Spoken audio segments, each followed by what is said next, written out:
Hey everybody, this is Jason Stallings, and welcome to my little video series where I discuss my artwork and other art-related things.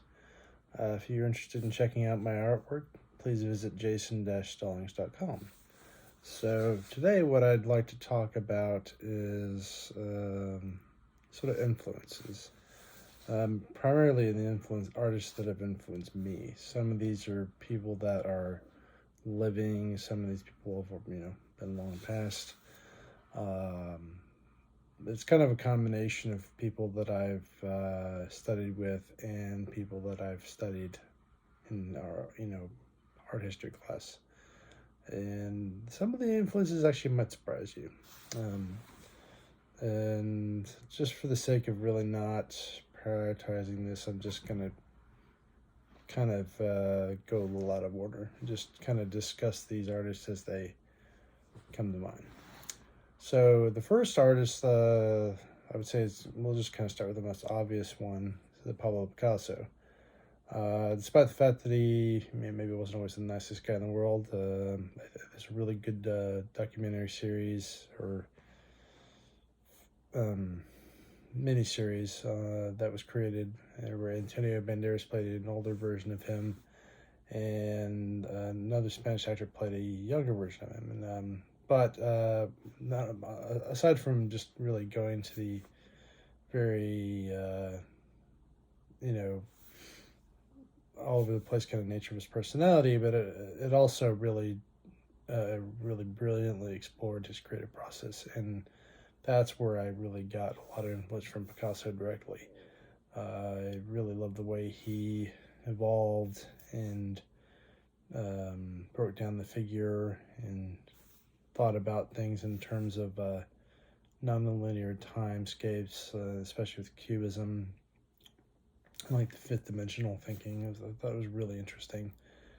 And on top of that, I think just in my formative years of studying art, I really looked at his work a lot and get a lot of inspiration from it. So it's kind of an obvious one, but it's kind of hard not to be influenced by him in some way or form.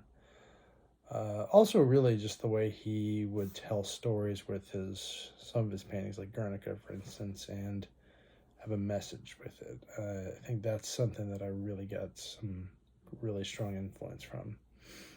So the next one would be another artist that's long past, but Wassily Kandinsky. Hopefully I got that name pronounced right. But I really love the way Kandinsky breaks down shapes in a plane and thinks about visual expression in terms of being influenced by music. I've also really influenced by music, and it's really informed the way I think about space and visually think about lines, shapes, repetition. So I really, even though he was creating work in a time really modern technology in a lot of ways, I think that he was way ahead of the curve in terms of innovating, and he even had his own phases where he evolved as an artist. But I kind of tend to like his more organic earlier phases. So really love Kandinsky's work. So next we'll go to some artists that I've known personally, and I just want to briefly touch on their work and how they've influenced me. I guess we'll go with four of them. The first is a artist by the name of Lavar Monroe, who is from the Bahamas.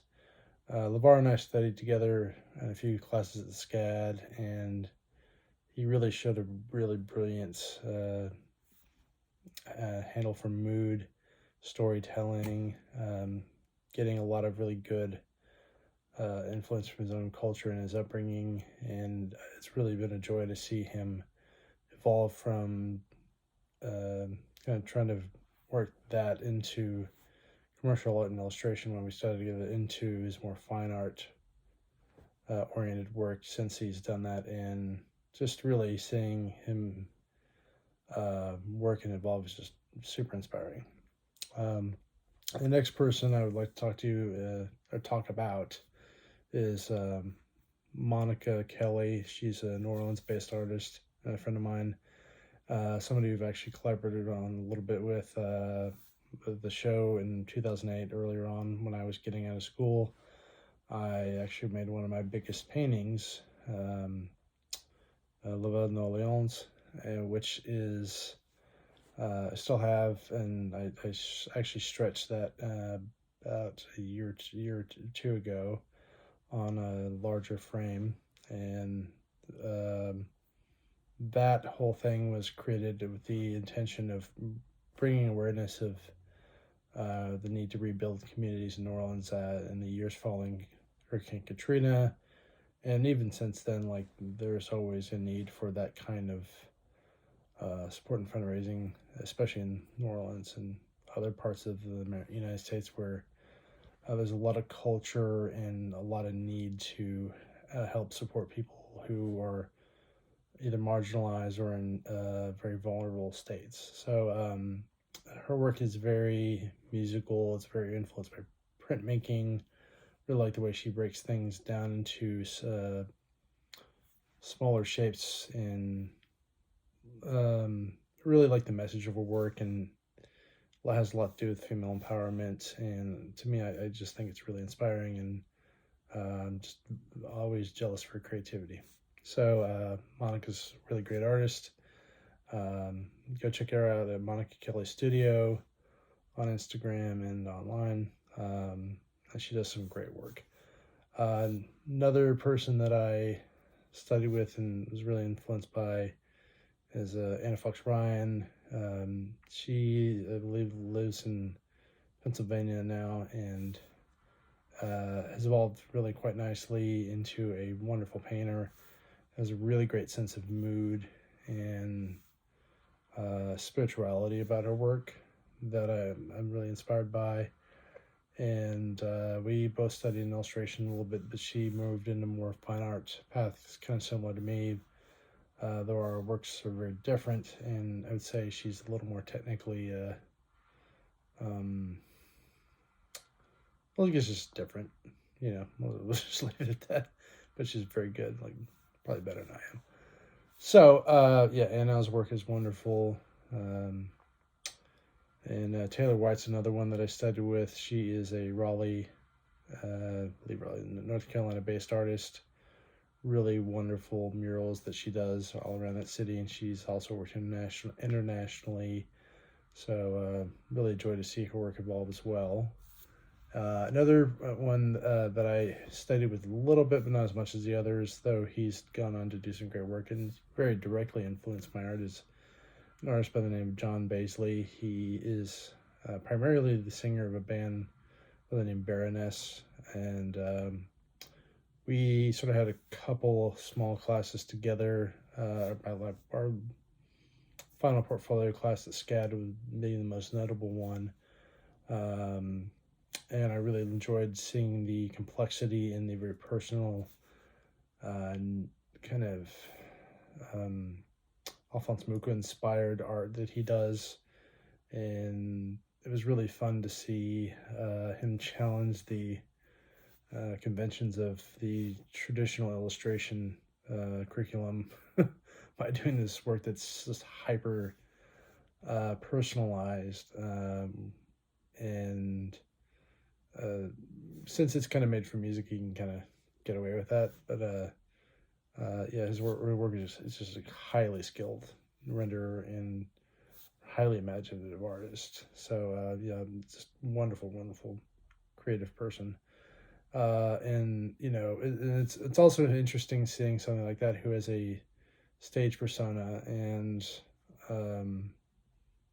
interacting with them in real life, and they're very different. I mean, he's a very calm, quiet person in class and very studious, whereas on stage just very visceral,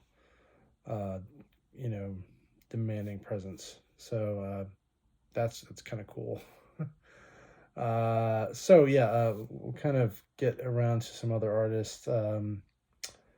Yeah, Lee Krasner is one that I really love. I would say I like her work a lot better than Jackson Pollock, though it's not to discount Pollock's work. There's a lot of stuff that he's done that I find rather inspiring.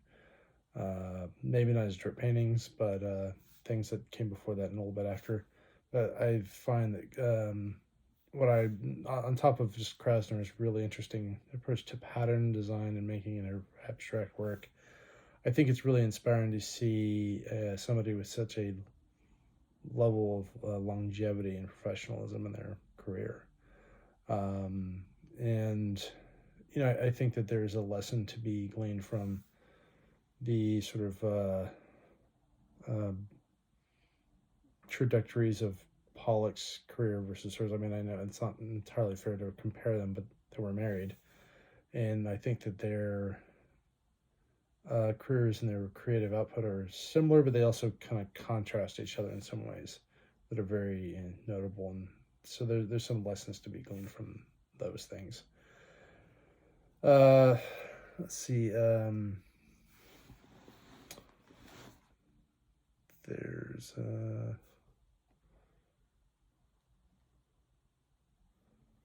yes. Okay. Yes. Sorry for the pause there.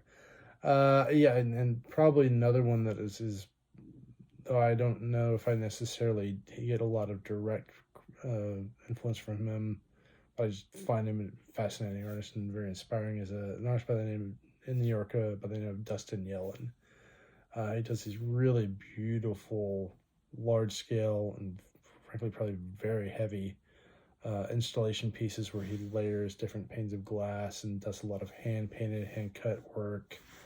And I think that, like, just as far as being an innovator in visual arts, it's quite brilliant, and I'm just in awe of what he does. So yeah, I would say if there's a favorite living artist that I would probably be him. And another one that comes to mind is a artist by the name of Human, Hueman. She's a Los Angeles-based painter and artist who's doing some really exciting work. I've only kind of discovered her a little more recently, but yeah, I think that she's doing some interesting things on. That gets me into another artist that I have taken some really strong influence from. That's Gustav Klimt. At a certain point, I ventured a little bit out of just doing abstract work and getting into some figurative elements in my work, because I've always really loved capturing and drawing the human figure and rendering it. And I found that that kind of creates this different structure for my painting and approaching it. And I find that I really love the kind of creative challenge of that. So what I really just find fascinating about that is how Klimt has always been able to balance these really interesting formal patterns and these bits of expressionism and just vibrance, along with a really very well put together structure of the human figure, and the level of personality he would get in his subject matter is just really captivating. So yeah, I think that that's a good summary of some artists that I've been inspired by. Sure, there are others out there. So yeah, I'm very curious what you have to say. Like, what kind of artists do you really enjoy, and who inspires you? So if you have any what you like, please comment and let me know. I'd love to see some artists you really love. I mean, I think what I'm drawn to these days is an artist that has a really strong sense of craftsmanship and a strong sense of being able to handle design, and they show, real skill with the figure. Doesn't always have to be figure, but there's a balance of naivete and experimentation and expressionism and having a grasp on form elements. I think that, if you can balance those two things, in my opinion, you're an extremely strong artist. So yeah, that's what I love. Please like and subscribe, and check out my work. I've got works for sale online, jason-stallings.com. Got prints and other things through Loop Art and Saatchi. So yeah, just check out those links, and I've got that in the description, and I'll talk to you soon. Thanks, bye.